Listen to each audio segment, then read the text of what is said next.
हम लक्ष्मी चौधरी यहाँ सब मिथिलावासी के गोर लागै छी।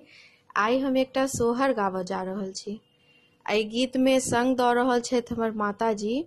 गीत नीक लागत तऽ गीत के अधिक से अधिक शेयर करब और मैथिली भावना चैनल के सब्सक्राइब केला के बाद बेल बटन के जरूर प्रेस कऽ लेब, ताकि जतेक तरह गीत अपलोड हेतै ओहि सबटा गीत के नोटिफिकेशन अहाँ सब गोटे लग पहुँच सकै। धन्यवाद।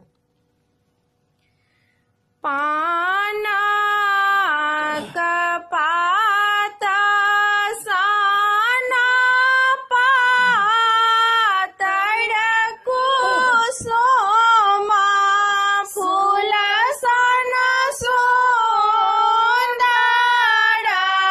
रे ललना रे माचिया बैसाला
होड़ी लाए ते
सोंदाड़